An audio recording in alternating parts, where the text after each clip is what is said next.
President Obama's Iran deal seems to be on the brink of death. Today, President Trump announced his administration believes Iran is violating that deal.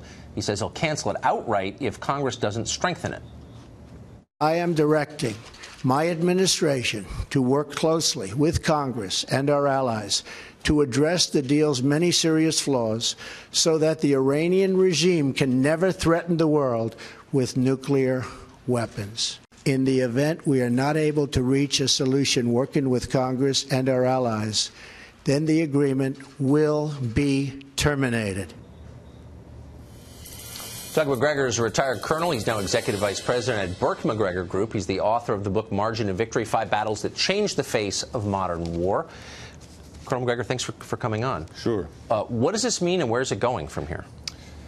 Look, this is a very curious case. I haven't figured out how we benefit from decertifying the Iranian agreement and then potentially sliding into a conflict with Iran. Because if we decertify Iran, the Senate will probably pass sanctions. Sanctions will be treated as an act of war by Iran. The Iranians will then say we have no further incentive to cooperate. They will double down on building nuclear warheads. They will probably get assistance this time from the Russians. We will inevitably collide with them militarily somewhere in the Gulf, in the Indian Ocean, or on the ground, where we have very light, vulnerable forces right now in Iraq. And Iraq is effectively an Iranian ally. It's a Shiite Arab state. Right. So you put all of this together and you have to ask yourself, what are we doing? How does this make sense? How do we benefit from this? Because we don't want a wider war. And clearly candidate Trump made it very clear that he did not want to widen any wars. He wanted to gradually disengage. So what would be the point of this then? How did this happen? I don't understand it. It doesn't make any sense strategically. The timing is terrible. Our forces are spread very thinly around the globe.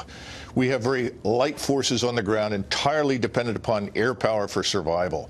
If they are taken under direct assault by the Iranians, supported by the Russians, they're in a lot of trouble, and we would have a great deal of difficulty getting them out of there alive. We could easily be embarrassed, is the bottom line. It would take us a very long time to assemble any troops to go in there. And the notion that somehow or another with bombing or missiles we are going to subjugate Iran or bring it around is simple nonsense, because they will be backed by Russia. So those strategies have no chance of success. I wish, frankly speaking, that we would back away and rethink this whole thing, because I think the timing is terrible. This is not the time to do anything like this. And frankly, the Iranians are not going to renegotiate this thing. It took a long time to get it. Plus, our allies, our friends, everyone else in the world does not see Iran in the same light as we do in Washington, or as Israel does.